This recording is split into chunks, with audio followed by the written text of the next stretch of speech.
Alrighty, how about we come up with a plan to end the Ukraine conflict that's so stupid that only the neocons could believe it? Let's talk.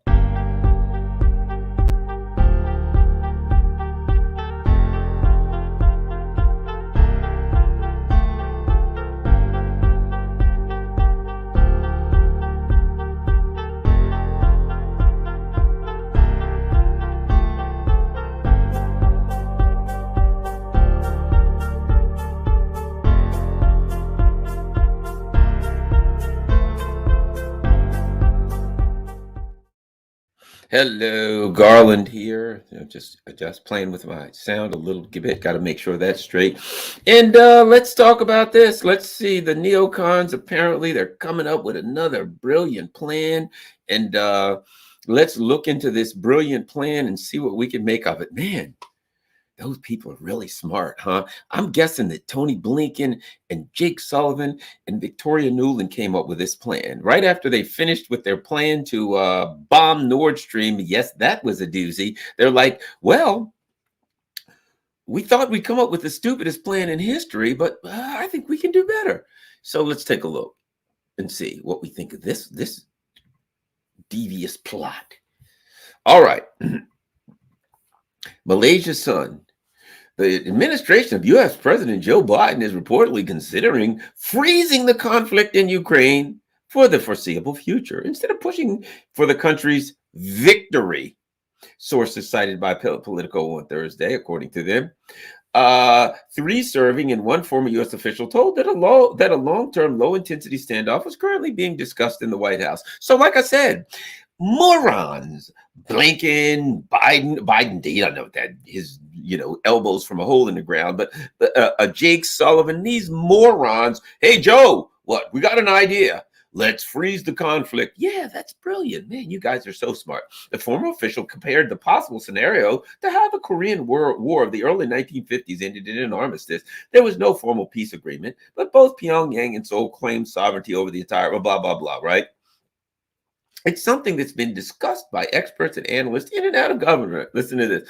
It's plausible because neither side would need to recognize any new borders. And the only thing would have to be agreed is to stop shooting along a set line. The benefits for the U.S. would be that a frozen conflict would be less costly for Western nations and draw less public attention and consequently less pressure to assist Kiev. Oh, that's smart. U.S. would listen to this. Ukraine would still be allied with Washington and continue switching its military to NATO standards as it seeks to join the bloc one day, right? So let's talk about that. And that's how stupid these people are. All righty. Let's just picture a common street fight. Joe, the fighter guy, and Garland get in a fight. Garland's lying on the ground, and Joe is pummeling Garland in the snoot nonstop. I'm laying down, I'm getting punched in the snoot, and I repeatedly, I am now unable to defend myself, and I say to the guy, hey, I got a plan. And the guy's punching me, and he's like, well, okay, but I'm going to keep punching you while I listen to the plan. Fair enough. The plan is, you and I just back off on separate sides. We'll say nobody won. And meanwhile, I'll sharpen my sword to poke you with. I'll go get a gun to shoot you with. I'll put together 10 guys that can surround you and beat you up. I'll make all of these plans as to how I can kill you later. But for now, since you've got me lying on the ground, unable to defend myself, beating you mercilessly, the plan is, first of all, this is where we start. You let me up. And then I'll begin to plot your death at a later date. What do you think there, Joe? I got a funny feeling he ain't going to buy into that. I got a funny feeling he's going to say, no, I'm winning this fight. I think I'll just keep winning it. Now, if you're a neocon, you are so narcissistic. You are so stupid because narcissism manifests itself as stupidity. That you can, first of all, you don't have the ability to exercise strategic empathy. You can't think. See, the neocons, like you and I, as soon as we saw that, what's the first thing you thought? When I saw that, it's like, hey, the neocons got a plan. What is it? Freeze the conflict. Really? I would imagine it gets worse from there if I know the neocons. Just wait until you hear this. Then, remember this war was all about Ukraine joining NATO? Yeah, okay. We freeze the conflict, and then Ukraine joins NATO. And we continue to arm them to the teeth so that when they get militarily powerful enough, they can come back and kill you later. What do you think? Great idea, huh, guys? Hey, what do you think, Victoria? I think it's great. How about you, Jake? Brilliant. Oh, Anthony? Oh, yeah, that's real good. Yeah, that'll work. You think the Russians will accept it? Who? The Hoosians? I don't understand the question. Just go do that. Get that done. See, you or I, because most likely, I can't speak for you, most likely we're not sociopaths and narcissists. We understand the meaning of the term strategic empathy. If I want a deal, I have to consider that the person on the other side of the deal may want to have some input. You know what it reminds me of? Here in the States, you know, football, basketball, baseball is really good, right? And you've always got these fans. And they always like, there's these proposed trades. If you know, have friends that are football or basketball or baseball fans, you hear, I'm sure the same thing happens in, international football. People who think that they can trade nothing and get something. Really? What's the other team have? Well, the other team has Pele, and we want Pele. Okay, what do you think we should trade for him? All right. I think we trade the ball boy. We give him a clump of grass, and from midfield, the midfield clump of grass, 1 meter by 1 meter by 1 meter, and free beer in the stands for a year. And I think they'll take that for in return for Pele. No, you want Pele. They don't want to give up Pele. So you're going to have to give them your whole team and everything you're ever going to have ever in the future if you want something in return that's huge. The idea, this narcissistic idea that I want something and the other people have something that I want and I can get it for next to nothing. Hey, that's a nice Mercedes on the lot. It's brand new. Yeah, I think I want to give them $100 for it. You ain't getting that Mercedes. So you see, the guy on the lot has to make a profit, and he's got a Mercedes there, and he's got X amount of dollars in that Mercedes, and he's got to get some money out of that Mercedes. He's got to get profit. And you want that Mercedes, but he doesn't have to take a loss to give it to you. And he ain't going to take a loss to give it to you. He's got to eat. He's got a wife and 3.5 kids home. One's getting ready to start college next year. He's got things he's got to do. And giving you the Mercedes for $100 ain't going to get him there. I'm making a point, strategic empathy. If you want that Mercedes, you got to think, well, this guy's selling a Mercedes. I know he's going to give me top price. I know I'm going to bargain with him. But you got to understand that guy's got to eat too. And he's got 3.5 kids there. And the 0.5 one is the hardest one to deal with. So you or I, were it us, we think to ourselves, hey, the Russians are kind of winning here. If we're going to make a deal with the Russians, it's going to have to be leaning their way because they're winning and we need a deal and they don't. They don't need a deal. They're going to get a deal. At some point, by force of arms, they're going to create their own deal. The Russians are en route to a deal. So you have to be pretty damn stupid to think. Now, why did the Russians invade? First of all, now, if you're a neocon, you just make something up and believe that, they invaded because Putin woke up on a Thursday. I don't know. It doesn't matter if you're a neocon. But if you've got a freaking brain in your head, you understand that the issue was expansion of NATO.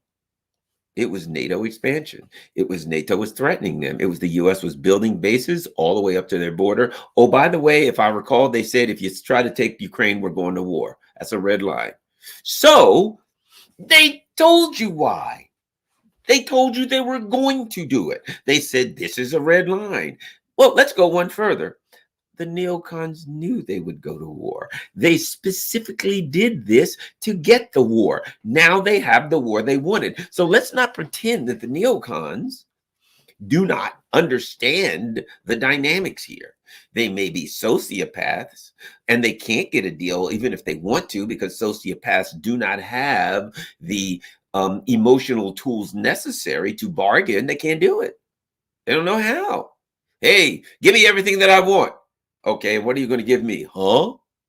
Give you? I don't understand. Just give me everything. That's a sociopath. The whole world is here to feed their sociopathic tendencies. So they've looked at it and they're like, man, what's going on? Well, give me a battlefield update. Well. The Russians are advancing everywhere and we ain't. They're blowing our people to smithereens. We're losing hundreds and hundreds of people a day. And let's just say the situation is not, we ain't exactly surrounding Red Square. All righty. Things are not going well, huh? Yeah. So the neocons' first plan would be, okay, here's the first part of the plan. Joe, yeah, go to the CIA, make sure that we get on this information war and we tell everybody that we're winning. That's their first plan. Tell everybody that we're winning. And the people that run the battle are going to be, but we're losing in that. Shut up! Washington Post, New York Times articles. We're winning. The Russians are using shovels and washing machines. Yeah, they're literally putting washing machines in catapults, throwing them. That's how they took out that. Anti-aircraft Patriot system. They literally put a washing machine on a catapult, heaved it into the air. It came down, and this guy's like running the Patriot thing, and it hit a bonk, and he fell out. And so, there was damage and things, problems. So, it was a washing machine. And then a bunch of guys with shovels surrounded these, beat them on the head with shovels, and there you go. Because, they're Russians, they got washing machines and shovels. They don't really have, sophisticated weaponry. They don't have hypersonic missiles and things like that because they're far too, they're not evolved enough. Okay. So they come up with their brilliant plan. And the reality of it is we all know that there's only one of two things going on here. Let me give you the two possibilities. And I will not discount either one of them. Number one, that the neocons are so stupid that they don't have the ability to do strategic empathy. And so they can't get a deal because they're not smart enough. They can't emotionally grasp that they would have to make a bargain where somebody else gets something out of the deal. So that's option one. Option two, don't discount this. They don't want a deal. They want to say to Europeans, we want a deal. They want to pretend to have a deal. They want to put it in the newspaper. Hey, we're trying to get a deal. We'd like a deal, right? Why? The pressure's coming in on them. The Chinese are like, hey, man, we need a peace deal, and we're ready to broker a peace deal, right? What's happening now? The Brazilians, hey, man, I'm in. Can I get a peace deal? Right? The Middle Easterns, the Muslim nations, peace deal is what we're trying to accomplish. The Africans, they're sending up people from Africa. Hey, man, we're in, we're down. We need a peace deal, right? So you've got all of these people all over the world. The pressure is growing on the U.S. empire. The pressure is going up saying, hey, the Russians have said from the very beginning, before this war start, they gave you a list of their demands. They wanted a diplomatic solution. And in the demands, it said, if there's no diplomatic solution, we're going to commence to whooping ass. But we don't want to do that. We'd rather talk. And the US's answer was, that's not even a starting point. And the Russians said, okay, well, we will show you a starting point, and it's going to start with Kinzhal missiles. And there we go. And this is how we got here. So now the US is getting pressure from all directions saying, you got to we want peace. The world is saying we want peace, which makes sense because people want a peaceful world. The neocons don't want a peaceful world. So the neocons are in a big, big jam here because look where we are now. It is now getting really obvious and very difficult to argue otherwise that things are not going well for the Ukrainians. And now it's like people are starting to come to grips with it, with like, you've got a nuclear superpower. And you just suited up a bunch of freaking Nazis and handed them handheld to anti-tank guns and said to yourselves, we're going to defeat a superpower's military. And those of us who have been really paying attention and really understand this thing No, the Russians have not committed much of their troops. The Russians have, see, everybody's like, oh, the Russians this and that. They haven't committed a lot of their troops to this thing. They've got an expeditionary force in there. They've never created a lot of troops to this thing.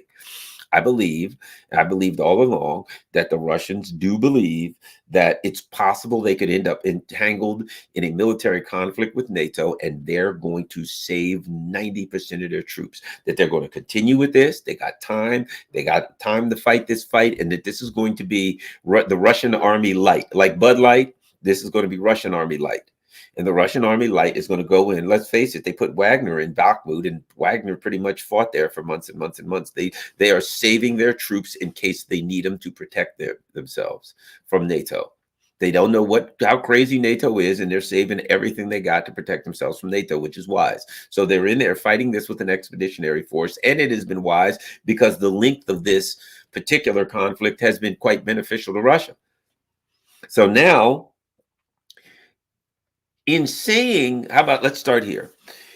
In that the neocons have said, look, we're thinking about freezing this thing. Just saying that is a message. It says a couple of things. It says either you recognize things aren't going your way and you want to find an escape hatch, a way out, and you'd like to freeze it. You'd like to put a demilitarized zone in, and of course, keep doing what you're doing because you think the Russians are stupid enough to buy that, or you don't really care. You just want to keep doing it, and you're trying to anything you can to keep up what you're doing. Or things are not going well, but you still wanted to continue, and you know that there's a lot of pressure on you. You got to try to hold the pressure off, which either way is not very beneficial for the U.S.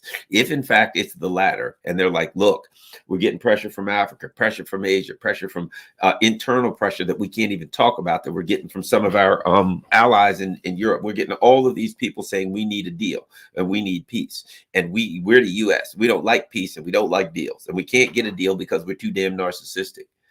So we got to hold them off. This partially could be attempt to hold them off. So you come up with something that the Russians will never take. And then you discuss that for a while. Yeah, perhaps a DMZ. And we could do this. And you talk to your people and you pretend like you're having a literal, a reasonable discussion about how you're going to go about resolving this. When in reality, you're simply putting forth an option that the Russians will never accept. So you can discuss that internally for a month or two and then present it to the Russians, or just say you're going to present it to the Russians and get laughed out of the room. And then you can say, see, the Russians are unreasonable, even though the people around you want a peace deal. They don't want to argue about a peace deal. They don't want to put forward some phony peace deal. There are people that want a peace deal. And I don't think that people are stupid enough to go with that. I think the neocons will try it. Hey, guys, let's talk about a DMZ. And I think that anybody with half a brain, and particularly the people who are working, the diplomats from Africa and from Brazil and from, some of the other global South countries, these are well-educated, smart people. And they're going to say, no, that's not an option. And they may also, and this is important, they may also say, what is your first offer? Oh, a DMZ, this, that, blah, blah, blah, blah, blah, right? And they may say, well, that ain't a good deal, but we're going to take it to the Russians. Hey, Russia, this is what they're offering, a DMZ, a freeze, a blah, blah, blah. And the Russians say, no chance. And then now you've, the problem the neocons have, if that starts, is you've started negotiations. If they can I would think this, if the Africans and Brazilians and Chinese that are doing this work can get to the neocons and say to the neocons, look, you got a cockamamie idea here, but we'll take it to the Russians. Is it okay with you if we take this to the Russians? If they say, yeah, they're kind of screwed themselves, because then let's say it's the Africans. The Africans go to the Russians and they say, hey, our diplomats are here, and here is the option, and everybody's going to know that's going to get tossed out, but that's okay when you're doing diplomacy.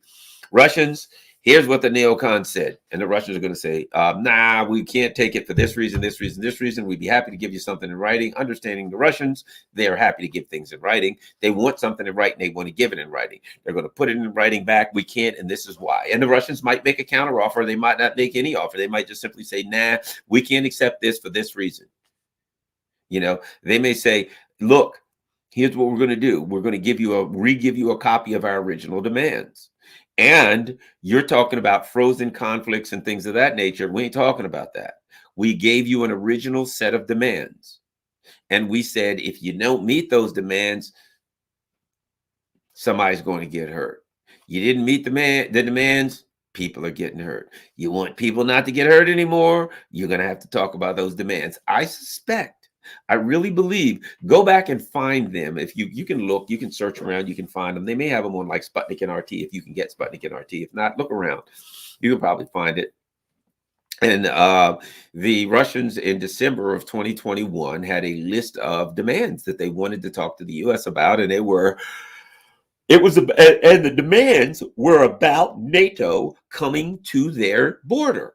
It was, we are not secure with you coming up to our border because we know who the hell you are and we know why you're coming to our border and we ain't having it. And we know you're coming to our border for trouble. So if you come to our border, you're going to have a fight on your hands. That's what they said in not so many words. And the answer from the U.S. empire was, that ain't even a starting point. And the Russians said, fair enough. We said what we were going to do. You said no. We gave you the chance. Okay, we're going to fight. And so now the Russians commenced to doing what they're doing. So now the neocons are like, oh, I can't believe you're doing that. Now, when it gets to a point, at some point, that there is some level of negotiation, I've said this for a long time, that the neocons, if they're forced to negotiate, if the West is forced to negotiate, they'll try to negotiate only about Ukraine. Well, we'll do this, this, this in Ukraine. And the Russians are going to say no. Because we don't have to negotiate. We're winning. And if we don't negotiate, we're going to win anyway. And if you think you're big and bold and bad enough that you're going to come in Ukraine and fight, you can do it. But by the way, don't forget, you've already given them all your info, all your ammo. So you don't have any ammo. You don't have tanks. You don't have all the things that you need. You're very short of the things that you need. If you want to fight now, you're going to be fighting from a much weaker position. But the bottom line is, nah, I think the Russians' position is going to be, when and if there's negotiation, we gave you a list of things we needed to negotiate. We don't need to give you a list again. And they mostly had to do with, and it's going to be this too. Numero uno, you're dropping the sanctions. That's it. We're going to, the neocons want to do a frozen conflict and this and that, not drop the sanctions. The Russians are going to say, yeah, number one, you drop the sanctions. Of course, the neocons will say, we can never not drop the sanctions. And the Russians are going to say, click. Well, we can never drop the sanctions? Yeah. Well, then why'd you call me? What are you wasting my time for? Sorry, no time to talk to you. We got to continue what we're doing in Ukraine. And see, that's the advantage they have. And that is, there are people in the West who are going to want it stopped. And at some point, it's going to become obvious that, well, it already is. What happens when the Russians are winning this thing and Ukraine's going under, and all that fat talk, all that we're going to take them out, we're going to take Crimea back, we're going to do this and that. That's already starting to shut up. That's already starting to quiet down. I believe it was Joseph Borrell who here very recently said that things don't look good or positive, or, he doesn't have a positive outlook for Ukraine. That means they're going to lose, and he knows it. And it may be this summer. So when they come to the Russians, you know what the Russians should say? It's not even a starting point. Isn't that what the U.S. empire said when the Russians gave them a list of demands? They said that's not even a starting point to be considered. The Russians should say, "What do you think?" Saying, "Well, we think that we'd like to freeze the that ain't even a starting point. It's not even a starting point. Come to us to talk. Here's what you're going to do before we talk. Before we talk, you're going to drop the sanctions." If you don't drop the sanctions, we need, a lot of times what you do, hostage negotiation, right? Talk about my end of the woods, the kind of stuff I did, right? That I was trained in. But let me say this, hostage negotiation, right?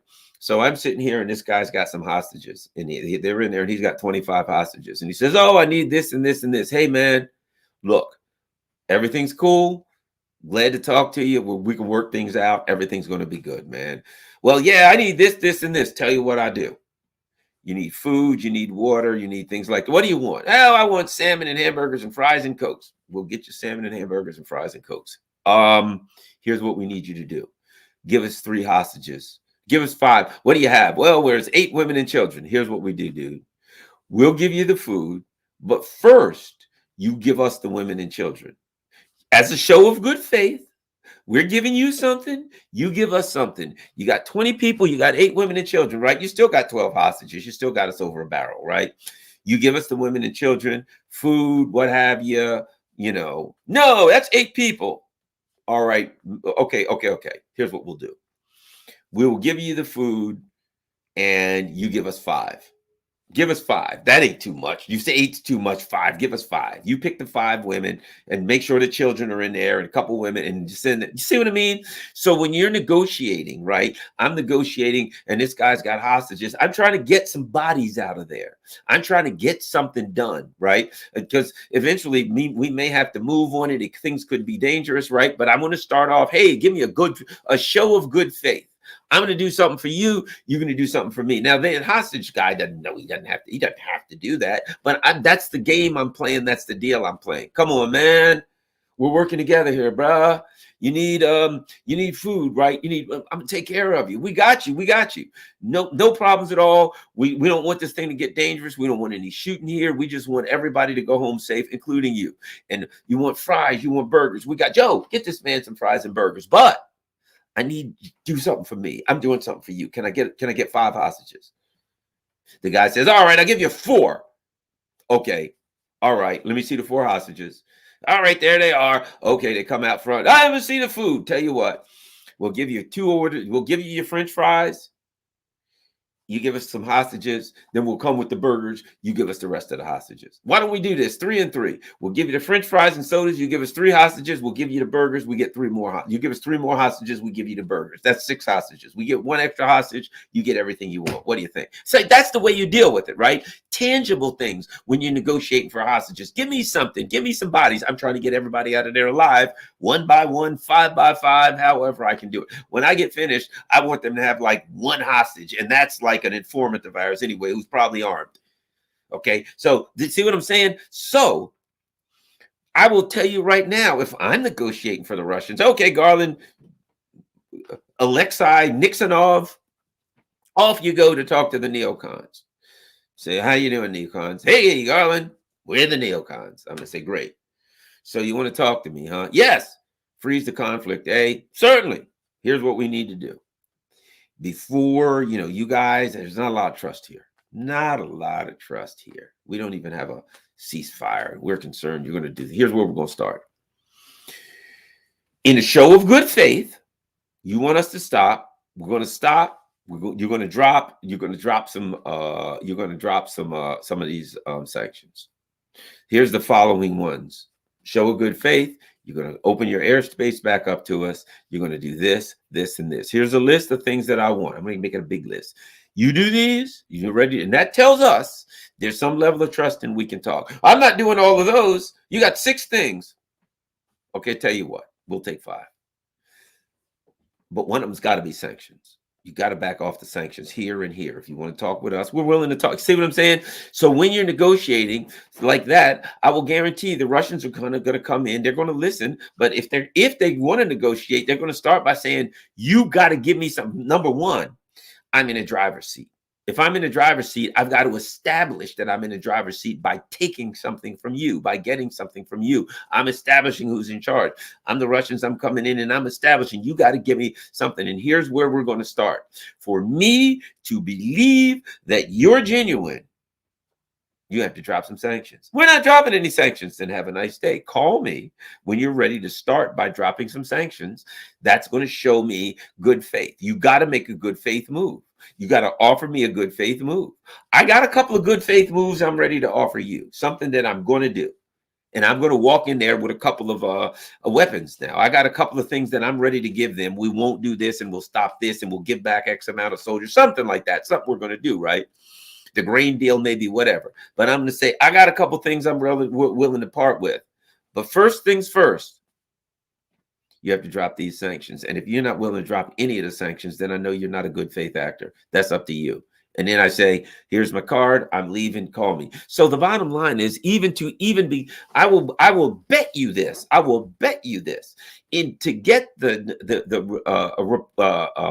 Russians to the negotiating table, they're going to have to start by dropping some sanctions. They're going to start. If I'm the Russians, that's where I start. That's where I start with sanctions. All right, we'll start by getting rid of sanctions. And here's what you know about the neocons. They can't get rid of sanctions because that's the foundation of their devious, evil, intricate plot. It is to what? Remember, we're going to starve the Russians out. We're going to destroy them from the inside out with sanctions. When have the U.S. empire ever dropped any sanctions on anybody? They only give more. They don't give less. So if I'm the Russians, here's the bottom line. If I'm the Russians, I don't trust you enough to want to deal with you anyway. So I can play this game. I can tell you, in order for me to work a deal, you have to give me something that I know you'll never give me.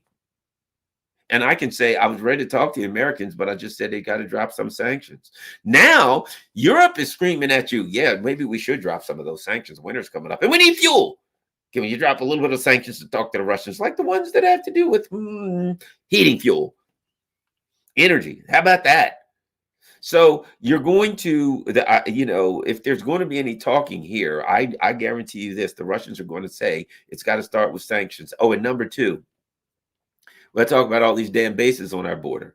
And they're like, and if you notice, one of the things they're saying, Ukraine would still be allied with Washington and continue switching its military to NATO standards as it seeks to join the bloc someday. So the one thing that, if you have to say anything that causes its war, it's that Ukraine is switching to NATO standards and seeking to join the bloc. That's why we got a war here. It wasn't that they brought Ukraine into NATO. It's that NATO moved into Ukraine. And the Russians said, it doesn't matter how you do it. I don't care if Ukraine joins NATO or NATO comes into Ukraine. We ain't having it. It's the same outcome. We fight. So now the neocons, yes, we got a plan, and we'll just do what the one thing that was the red line that the Russians said they never wanted us to do. That's how we'll get out of it. We'll say to the Russians, we're going to do it anyway, and surely the Russians will buy it. So it's got to be either they're so stupid and unable to get a deal that they think that they can offer the Russians anything and they'll take it, or they just don't want a deal and they're getting so much pressure to get a deal that they have to create a pretense that they're trying. And the best way to do that is to come up with a deal you know you'll never get. Hey, are you trying to bargain with the Russians? Yes, we are. What'd you offer them? Well, what we said, here's the thing, Russians, you will do a written surrender and you will give turn all Russian the boundaries of all of Russia will now become Ukraine, and you'll hand over your entire country to the Nazis. That's the plan. What do you think? It's odd the Russians didn't take that plan. I can't imagine why. I would say it is at least as likely that the second option is the neocons plan, but I would probably be wrong. It's probably considerably more likely that the neocons are just coming up with fake plans to keep people off their back. But they got two problems, and that is the war ain't fake. They can come up with fake plans and narratives, but the war ain't fake. And that their allies, vassals, dare I say, are taking it on the chin. They're taking a beating, and I don't know how long they can continue to hold Europe together with duct tape, and bubble gum. It's the economy of Europe is held together right now with duct tape and bubble gum. It's crashing. It's falling. I'll put it like this: the UK has already crashed economically. It's over for the UK. They're done. The Germany, which is 25% of the European economic engine, has fallen into recession. And as I have said before, the recession is not the proper word, because recession implies that it's temporary and that it will come back. Their economy no longer has cheap Russian energy. Game over. They are moving towards the new ultimate state of Germany, which is one of an impoverished third world backwater nation. That's what it is. That's what Europe's turning into. This is no recession. This will now be backwater Europe. Impoverished. You're going to have shanty towns. You're going to have crime. You're going to have everything. It is going to be a mess, and it's getting there, hurry, and it's going to be a cold winter next winter. Things ain't going to be good for Europe. And the U.S. is trying to find a way to keep this thing going as long as they possibly can, and lying about the possible options and coming up with, absurd plans is just part of the game. But This ain't going to be a good. This is not going to be a good summer for Europe and for Ukraine. Now they're talking about an offensive. Now if you've been paying attention to the Ukrainian offensive right now, you've probably figured it out, as have I. They planned on an offensive. And the Russians knew they were planning on an offensive, and the Russians have been launching preemptions to their offensive. Kind of like every time they get ready to punch, the Russians hit them. There's a technique in self-defense, right? A person breathes, and they breathe out. They breathe in, and they breathe out, right? And there's a time, just a brief instant between and. Right? An instant between the two. And there is an argument that if you strike somebody like a powerful pow in the solar plexus in between those breaths, right? That you want to catch a person between breaths and strike them properly in the chest, that in and of itself will throw off the rhythm of their breathing. They won't be able to, and they breathe out, and they breathe out, pow, right? Or you catch them when they breathe in, pow, they plan on breathing out. You catch them in between those, they breathe in, they breathe out, they got no air in their lungs. And just before they breathe back in, pow, you strike them, right?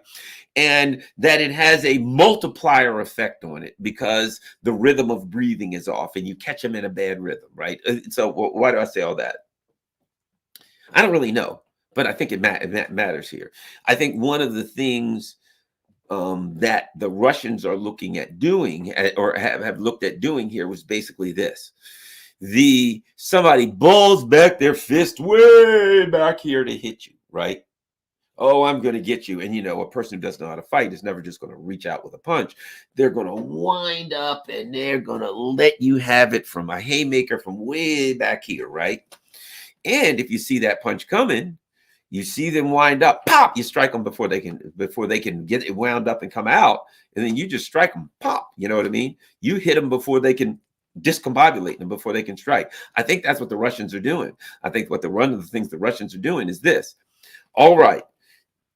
We are going this month with our spring offensive. We're coming at you. We got everything we need. We got all of our stuff, and we're ready to strike. And just before you strike, the Russians hit all of their fuel depots, hit all of their ammo depots, hit all of their concentrations and everything. What they did, they caught them when they were cocking their fist and reaching way back here. They struck them, pow, knocked them senseless. A person doesn't know what to do if they're getting ready to punch and they get struck. Again, it throws them off, right? So what the Russians have done is, and if you see these constant hits, right? Not only that, here's the other thing.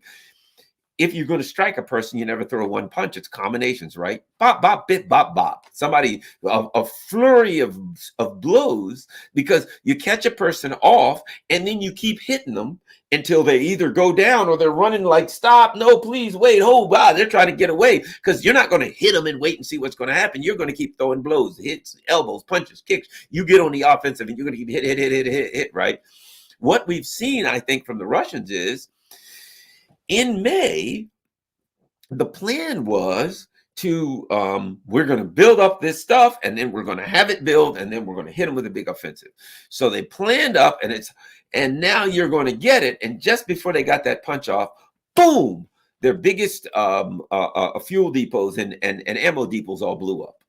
And the Russians have been hitting them ever since. Combinations, drones, boom, boom, boom, boom, boom, boom, missiles, boom, boom, boom, boom, boom, more drones, boom, boom, boom, boom, boom, right? So it's punch, punch, punch. They caught them just before they were going to strike, and they hit all of their weapons and everything, and they hit their soldiers, and they stopped their ability to strike and stunned them, and then they just kept hitting. What do we see now every night? Massive drone attacks again, massive missile attacks again. They caught them when they were ready to strike, and they hit them, and they're hitting. They didn't stop. They're still throwing combinations. And so when you stop the main offensive that they were planning, that threw them off, that threw their rhythm off, that threw their plans off. Then you kept hitting them and they weren't prepared. They were the ones ready to throw the punch. They took a punch and they're continuing to take punches. That ain't easy to deal with.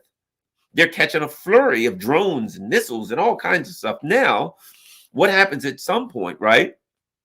If the person's still standing, the person who's throwing the punch is going to throw punch, punch, punch, punch, punch, and then they're going to move in and they're going to knock them out. They're going to do a takedown. They're going to stomp their head. They're going to finish them off. This person's, and I'm saying, if somebody's trying to, there's you and your family members, and somebody's trying to kill you and your family members, you're going to act in a most brutal way.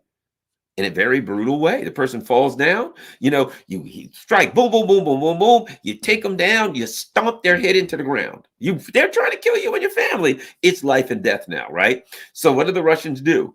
They first, just before, I'm convinced that they had the intelligence to know when the offensive was coming. Just before the offensive, they hit everything they needed for the offensive, and they knocked the little living dog crap out of them.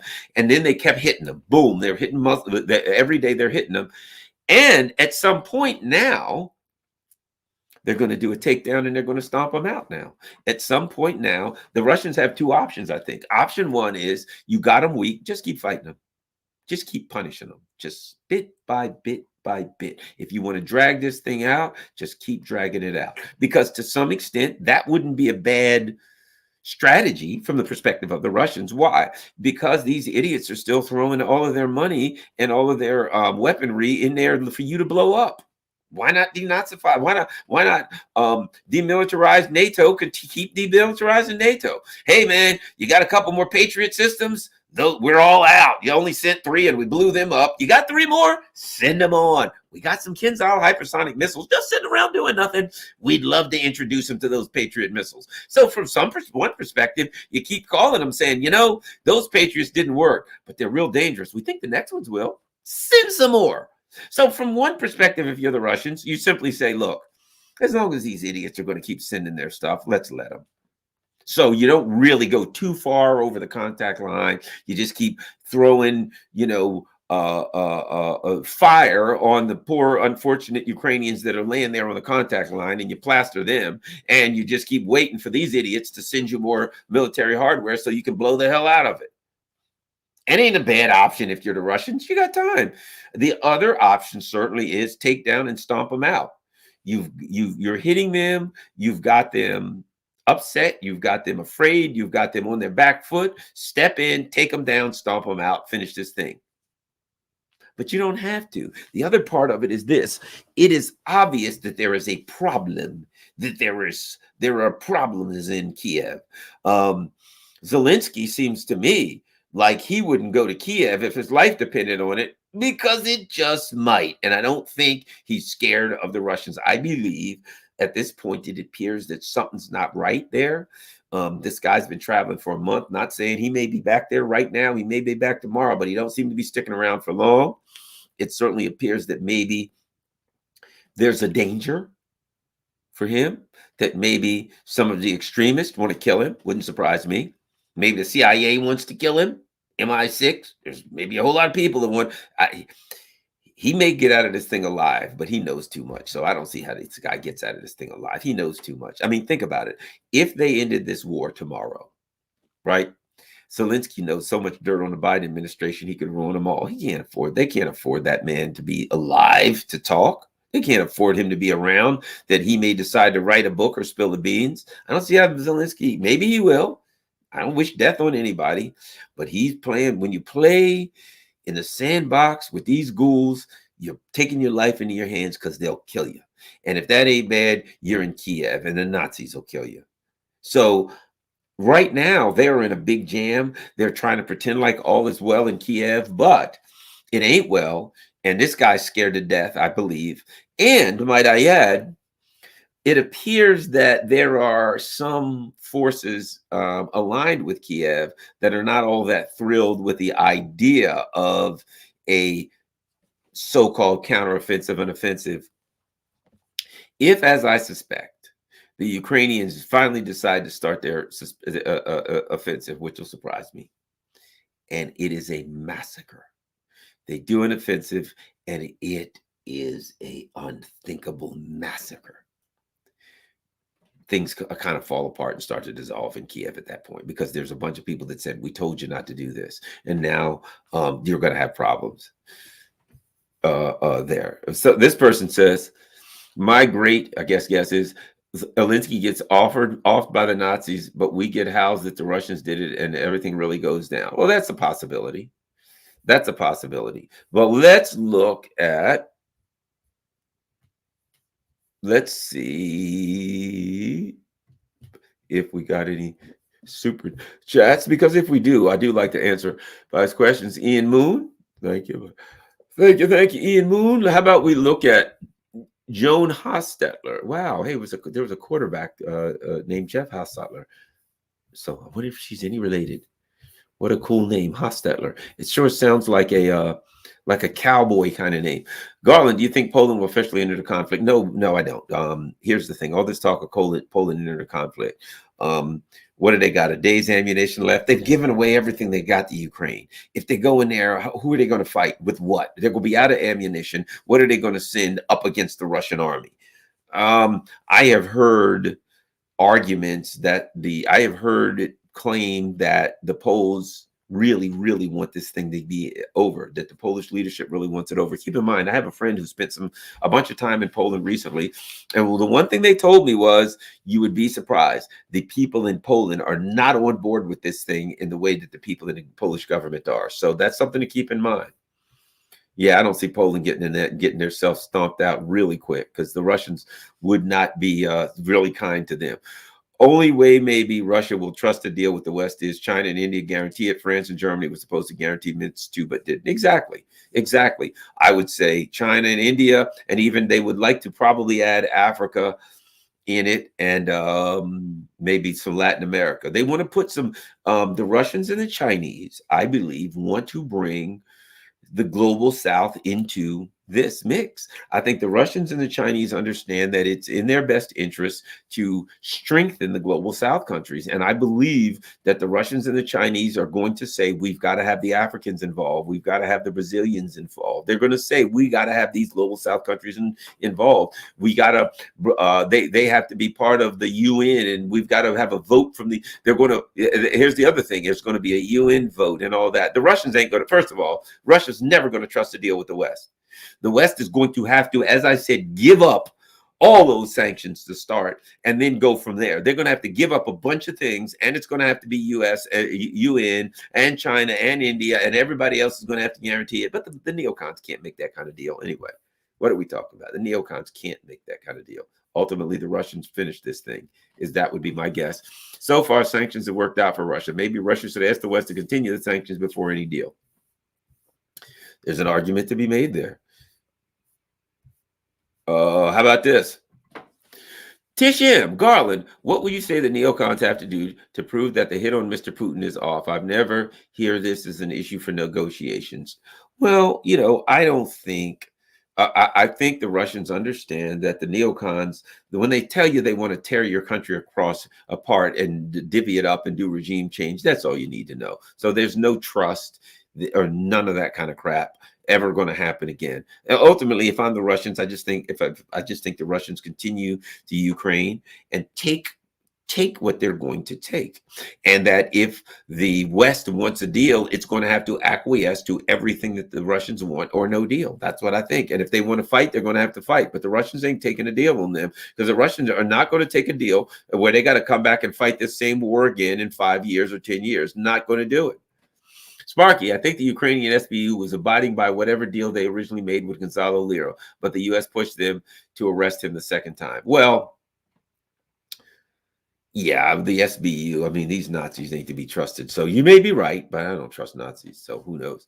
You've been knocking it out of the park. Sir, I watch while I'm driving. Thank you, sir. So, a salty Texas a trucker, certainly appreciate that. And good old Kinky too says, thoughts on Ritter washing his hands of Gonzalo. Well, I don't know. Look, Scott Ritter once in the past said that Gonzalo Lira, he thought he was dead, and comes back that he wasn't dead. So I think the wise thing for Scott to do is just say, I'm not going to get involved in that this time. So, it's a good move for Scott. It's a good move. Scott's a great guy. He's my friend. Love him. There's nothing at this point we can do but hope for the best for Gonzalo Lira, but we'll see what happens there. Let me look on Rockfin and see, is there anyone? No tips on Rockfin, nobody on there. Rick Ruffin says, "You're one hilarious brother. Thank you." All right. Well, thanks a lot. I have a lot of fun. Well, I think that's it. I think that's it. All right, everyone. Well, thank you very much. I will end by saying this. Don't forget patreon.com. Buy me a coffee if you can do buy me a coffee if you can a coffee or two would be great, or three or four or five, whatever you can afford. And don't forget now, you can do buy me a coffee just like Patreon. You can do monthly coffees or whatever, $5 a month, $10 a month, whatever you can afford. It doesn't matter. You can do that on Buy Me a Coffee. That's great. Go to rockfin.com and become a member. Cost absolutely nothing. And if they throw me off of YouTube, Rockfin is still there. How about that? And you could watch me there. It's a free speech platform. They don't have advertisements. And last but not least, if you can afford it, become a subscriber to Rockfin. It's $14.99 a month. And if you